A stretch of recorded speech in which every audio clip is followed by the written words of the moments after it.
Si tu veux savoir ce qu'il s'est passé les 6 premiers mois de bébé, alors reste avec moi.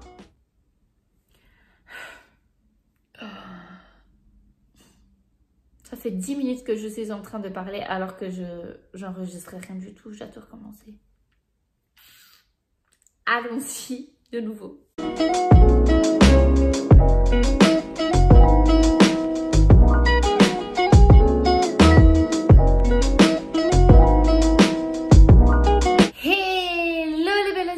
J'espère que vous allez bien. Me revoilà enfin pour vous parler de l'après. Ce qu'il s'est passé après ces 9 mois de grossesse. Dans cette vidéo, je viens vous partager les 6 premiers mois de vie avec un bébé à la maison. Alors, allons-y.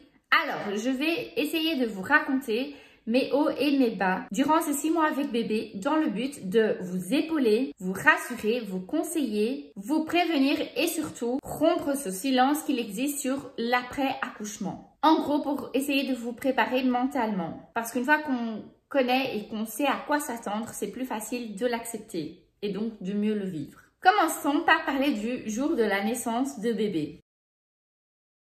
J'ai déjà fait une vidéo où je vous parle du jour de mon accouchement. Je vais vous laisser ici en barre d'infos si vous n'avez toujours pas vu la vidéo. En gros, mon accouchement il s'est super bien déroulé. J'ai eu un accouchement avec un travail de 13 heures et un accouchement par voie basse. Et voilà que bébé est là. Ce qui est marrant, c'est qu'une fois qu'on a accouché, on nous a ramenés dans la chambre, puis les sages-femmes nous ont souhaité bonne nuit et elles sont parties. Et on est là, moi, mon mari et bébé dans la chambre, on est là. Et maintenant, qu'est-ce qu'on fait? Donc, tu t'attends même pas quand tu vois, tu es là avec tu vois, tu es dans la chambre avec bébé et c'est à toi maintenant, c'est à toi de jouer ton rôle de maman, de parent et tu te dis qu'est-ce que je dois faire? Mais ça, c'est la nouvelle vie de maman. Donc, nous sommes restés 4 jours à la maternité et on n'a pas pu recevoir de visite à cause du Covid parce qu'on a eu bébé pendant la pandémie. J'ai toujours voulu recevoir des invités à la maternité, mais ce moment a été un moment très agréable à 3. J'ai pu prendre mes repères avec un nouveau-né, avec l'allaitement, etc. Et les sages-femmes étaient là aussi pour m'aider. Et donc, je suis sortie de la maternité heureuse, fière et comblée de sortir avec ma petite fille dans les bras. Mais mon corps était déjà très fatigué. Il n'était pas totalement reconstruit depuis l'accouchement. Et ce côté de la maternité, malheureusement, encore aujourd'hui, c'est encore fort caché, encore fort silencieux. Et ce côté de la maternité, j'ai vraiment eu du mal à faire face. Ce que j'ai pu remarquer en vivant ma maternité, c'est que encore de nos jours, la maternité, elle est bien romancée. La future maman, elle est préparée pour l'accouchement, pour comment apprendre à habiller un enfant, comment lui donner à manger, etc. Plein de choses qu'on se prépare pour l'accouchement en soi, mais on oublie encore ce côté après l'accouchement. On oublie de préparer notre mental à ce qu'on va vivre avec un enfant, nous en tant que maman. Personnellement, mon mental il a été fortement touché et j'ai pris un peu de temps à le percevoir réellement, à vraiment comprendre et à me dire en fait, t'as été vraiment touchée mentalement. Et oui, j'étais heureuse d'avoir mon enfant avec moi, d'avoir mon petit bébé collé à moi tous les jours. J'étais très heureuse avec ça. Mais moi, en tant que femme, j'étais très touchée. On arrête de vivre pour nous jusqu'à ce qu'on apprenne à reconstruire une nouvelle routine avec un enfant à la maison. Et ça prend du temps. Personnellement, pour moi, ça a pris énormément de temps. Et ça, ce n'est pas facile. Quand tu deviens maman, tu comprends réellement ce que c'est et tu le vis réellement. Et c'est totalement différent de ce qu'on peut lire sur Internet, de ce que quelqu'un peut te dire, de ce que c'est la maternité. Tant que tu ne l'as pas vécu toi-même, personnellement, tu ne sauras jamais la dimension de ce qu'est vraiment être maman, de ce qu'est la maternité réellement. Maintenant, parlons de l'allaitement. Merci Seigneur, je n'ai pas eu de problème avec l'allaitement. À la maternité même, j'ai déjà eu du lait qui est sorti et ce jusqu'à aujourd'hui. Si je peux vous donner un conseil, c'est ne te juge pas et ne te compare pas aux autres. Chaque personne est unique, chaque bébé est unique, tu auras ta propre maternité. On peut avoir des expériences avec l'une, l'autre, etc. Mais chacune vit une expérience personnelle. Donc, par exemple, si tu allaites moins qu'une autre maman ou si tu allaites plus qu'une autre maman, ce n'est pas grave. C'est toi, ta maternité, c'est ton vécu, c'est ton expérience. Fais du mieux que tu peux. J'ai déjà entendu des femmes qui, l'allaitement a été une vraie bataille. C'était vraiment compliqué. Il y a le sein qui, on voyait, ça coulait du sang tellement elles avaient mal. Elle criait, elle pleurait, c'était un calvaire. Ce n'est pas un sujet que je peux aborder en profondeur. Pourquoi? Parce que je n'ai pas eu vraiment cette vraie difficulté. Et pour moi, l'allaitement, ça s'est super bien passé depuis la maternité. Et je ne peux pas dire, ah oui, c'est hyper facile. Je ne comprends pas les mamans qui disent que c'est difficile, etc. Parce que ce n'est pas mon vécu. Et je sais et je connais des personnes qui, pour elles, ont été très difficiles.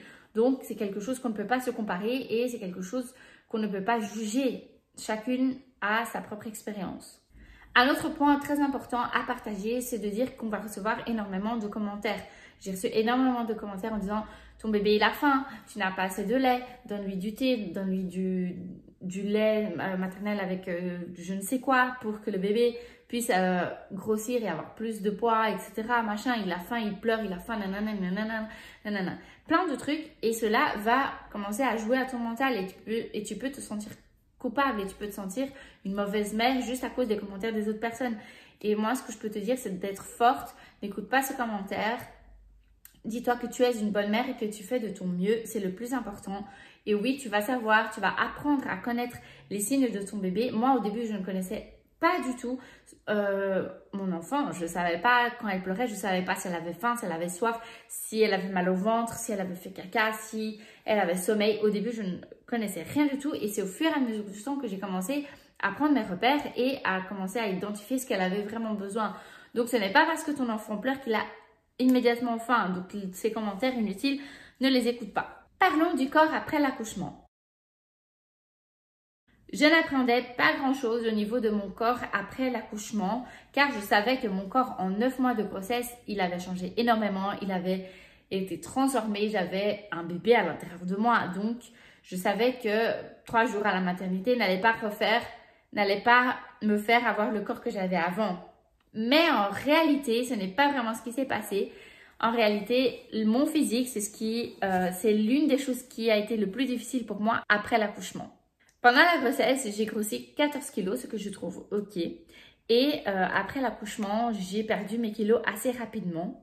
Beaucoup grâce à l'allaitement. Mais le petit bidou est resté là, le fameux petit bidou qui reste un peu partout. Ensuite, les mois ont suivi et j'ai commencé à être très fatiguée physiquement, mentalement. J'ai commencé à vouloir manger tout et n'importe quoi. Aujourd'hui, je suis à 3 kilos au-dessus de mon poids normal.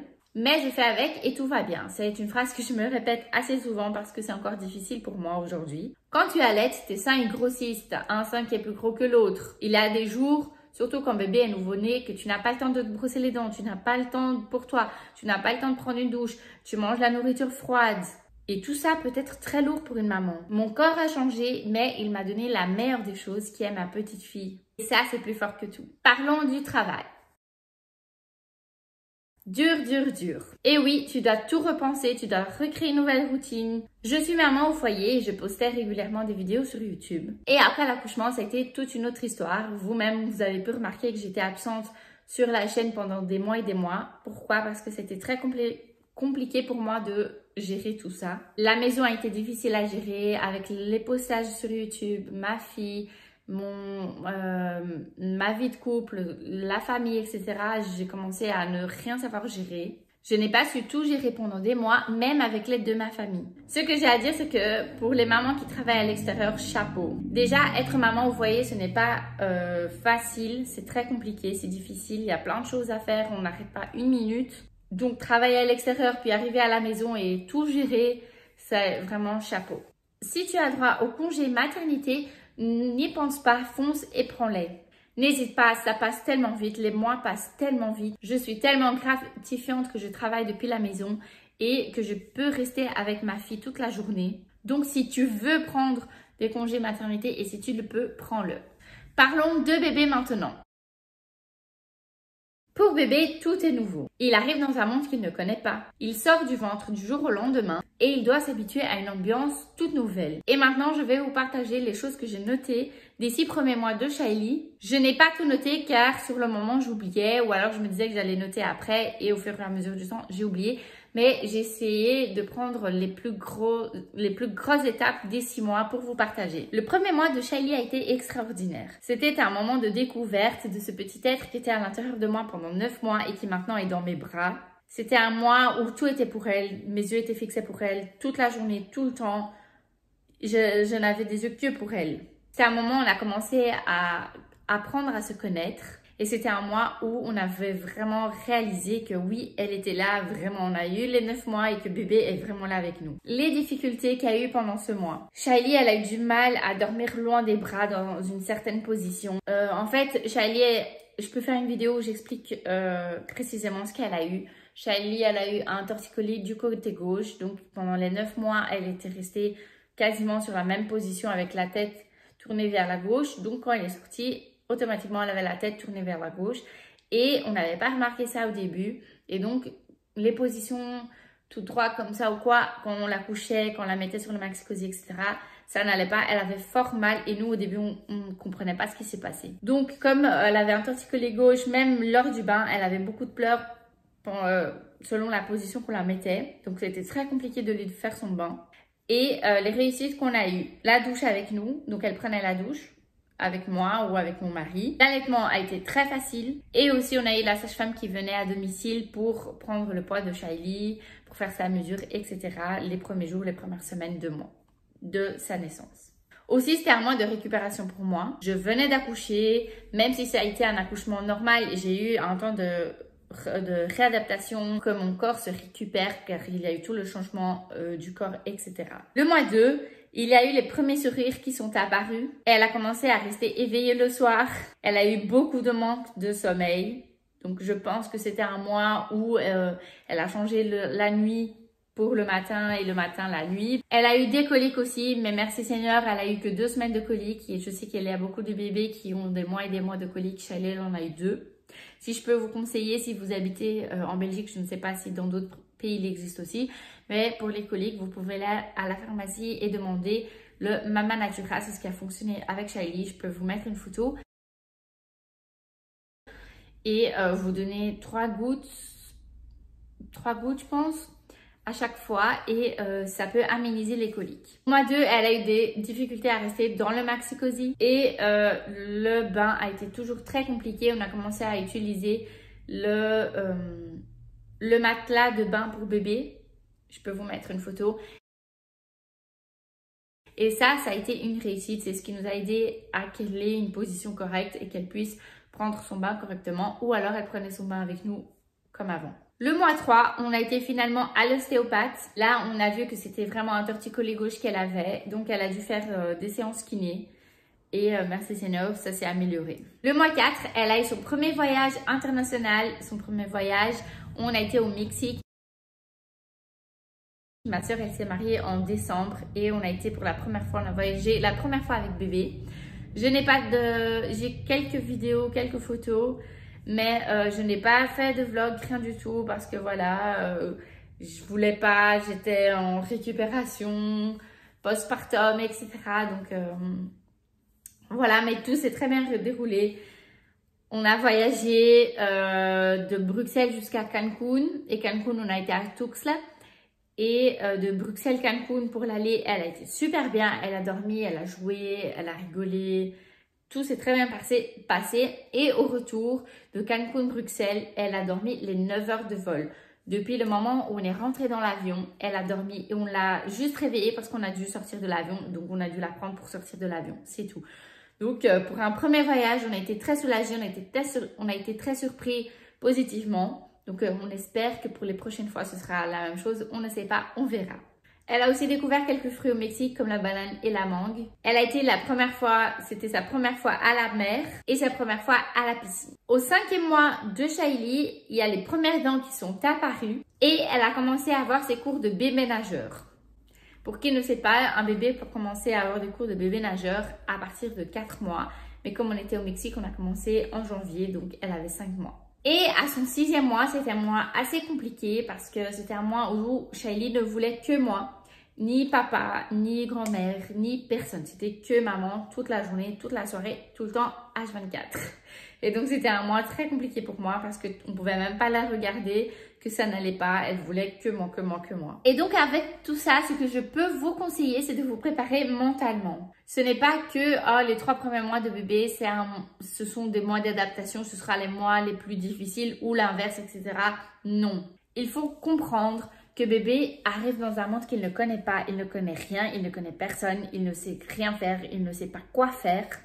Et nous, on est là pour le guider, pour l'enseigner, pour le montrer le chemin, etc. Il est en plein développement tout le temps. Il va commencer à apprendre à jouer, il va commencer à apprendre à manger, il va commencer à apprendre à regarder les personnes, à identifier les personnes, à se connaître, à percevoir les sons, etc. Donc, il y aura des hauts et des bas tout le temps. Il y aura des phases très compliquées, il y aura des phases extrêmement genre waouh, on va se dire tout est passé, c'est la merveille, etc. Et donc il faut apprendre à être patiente et c'est quelque chose que Shaili m'enseigne tous les jours parce que de base je suis quelqu'un qui n'est pas patiente et la maternité t'apprend à être patiente. Et c'est comme ça qu'on grandit aussi, faire des moments difficiles, des moments d'apprentissage. La maternité, c'est aussi une phase où la société nous dit qu'il faut tout gérer. Gérer la maison, gérer l'époux, gérer la famille, gérer le bébé, gérer le boulot, se gérer soi-même, le bébé qui pleure et on ne sait pas pourquoi, le sommeil qui est parti, la fatigue qui prend le dessus, ne pas oublier son mari dans tout cela, le baby blues qui peut être là, le jugement des personnes, etc., etc. Et non, j'ai appris qu'il n'est pas obligé de tout gérer. Ce n'est pas grave si on ne gère pas tout. C'est quelque chose que aujourd'hui, ma fille elle a presque 1 an et c'est quelque chose que j'apprends encore. Je suis quelqu'un qui aime avoir la maison organisée tout le temps, avoir du temps pour mon mari, avoir du temps pour ma fille. En même temps que je veux être avec ma fille, je sais que je dois faire à manger. Donc si je fais à manger, je me sens coupable parce que je la laisse jouer toute seule, etc. Et c'est quelque chose que je me dis, non, ce n'est pas grave si tu n'arrives pas à tout gérer. Il y a des moments où on est à bout, il y a des moments où on pleure toute la journée, toute la nuit, où on se dit qu'on ne fait pas les choses correctement, qu'on aurait dû peut-être faire autrement, pas comme ceci, mais comme cela. Et le plus important, c'est de faire de notre mieux, de vivre chaque jour pleinement et de vivre chaque instant de manière intense car ça passe extrêmement vite. C'est quelque chose que tout le monde nous dit et c'est vraiment vrai. Les jours passent vite. Notre bébé, du jour au lendemain, il n'est plus nouveau-né. Il est en train de marcher, il est en train de manger et ça passe extrêmement vite. Donc, vivons chaque jour avec notre enfant pleinement. Maintenant, je veux faire une toute petite parenthèse pour vous parler des jugements des personnes. Les gens ont toujours parlé et vont toujours parler. Pendant ma maternité, j'ai été surprise de voir autant de personnes qui m'ont donné des commentaires de comment je vivais ma maternité et de comment je faisais mon rôle de maman. J'ai entendu des « tu restes trop avec elle dans les bras, elle va pas aimer les personnes ». Oh, je pense que tu n'as pas assez de lait et qu'elle a faim. Laisse-la avec moi et je vais apprendre à la faire dormir toute la nuit. Laisse-moi, je vais l'éduquer. Tu es mince comme un squelette, tu as grossi. Ton dos est déjà courbé tellement tu restes avec ta petite fille dans tes bras. Et j'en passe. S'il vous plaît, ne dites pas ce genre de commentaires à une maman parce que c'est frustrant et ça nous blesse. On a déjà tellement de choses à gérer qu'on n'a pas envie d'entendre un commentaire comme ça. Au lieu de faire ce genre de commentaires, pourquoi tu ne demandes pas à la maman si tu peux lui cuisiner quelque chose, si tu veux nettoyer sa maison, si elle veut quelque chose, si elle a besoin de quelque chose, si elle a besoin que tu restes avec son enfant pour qu'elle puisse se reposer. Plein d'autres choses qui vont réellement aider la maman et pas des commentaires qui peuvent la blesser encore plus. Quand on me disait ce genre de commentaires, je faisais la sourde, j'étais là, j'écoutais, je disais oui, ok, nanana, je faisais genre que je rigolais, etc. Mais au fond de moi, ça me blessait. C'est pas quelque chose que ça m'a nourri, que ça m'a donné de l'espoir, etc. C'est quelque chose qui me blessait. Et si toi, tu as déjà passé par ce moment ou si tu es en train de passer par ce moment, ne te sens pas seul. Et près de toi, des gens qui vont t'aider, qui vont t'écouter. Certaines personnes peuvent penser que je suis pessimiste en faisant cette vidéo et en partageant tout ce côté noir de la maternité. Mais non, je suis réaliste. On voit souvent le côté merveilleux de la maternité. C'est maman qui gère tout, c'est maman qui travaillent et qui arrivent à gérer la maison. Ces mamans qui sont toujours bien habillées, ces mamans qui sont toujours maquillées, ces mamans qui n'ont pas de cernes. Et ok, tant mieux pour elles. Si pour elles tout va bien, si elles arrivent à tout gérer, si elles ont de l'aide H24, tant mieux pour elles. Mais ce n'est pas la réalité pour tout le monde. Il y a aussi le côté difficile et il faut être conscient que la maternité, c'est aussi un côté, il y a un côté difficile. Il y aura des phases difficiles. Ce ne sera pas toujours le côté rose. Et si on prend conscience que la maternité n'est pas toujours romantique comme on le fait, comme la société nous le montre, et on se prépare mentalement, on le vivra beaucoup plus facilement et beaucoup plus pleinement. On saura qu'on va passer par une phase d'apprentissage et une phase d'expérience et que tout va bien. Je vous partage mon expérience et j'espère que cela peut aider beaucoup de femmes. Et j'espère que cela peut aider beaucoup de mamans qui passent par la même situation, par la même phase. Et j'espère aussi que les futures mamans peuvent apprendre beaucoup de choses. La maternité, c'est merveilleux. J'adore être maman. C'est la meilleure chose qui me soit arrivée, mais ce n'est pas toujours rose comme on le dit. Être maman demande beaucoup d'énergie, beaucoup d'efforts, beaucoup de sacrifices, beaucoup de temps. Toute ta vie, ta routine, tes habitudes, ton couple, tout est chamboulé. Et tu dois apprendre à t'adapter en fonction des différentes situations que tu vas vivre au jour le jour. Ma famille, elle est ma priorité, même si c'est difficile, c'est quelque chose que j'aime bien, que j'apprends.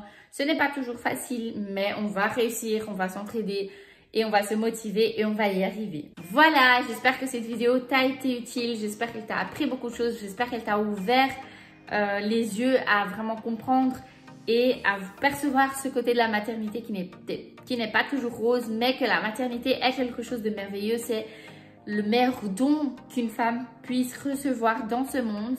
Raconte-moi ici en commentaire quelle a été ton expérience à toi. J'ai envie de lire, j'ai envie de savoir ton histoire. Comment tu as vécu ta maternité après ton accouchement. N'oublie pas de me le laisser ici en commentaire. N'oublie pas de laisser ton like si ça t'a été utile. N'hésite pas à envoyer à d'autres personnes, à d'autres mamans qui ont besoin de voir cette vidéo. On se retrouve pour une prochaine vidéo. Un gros bisou et bye!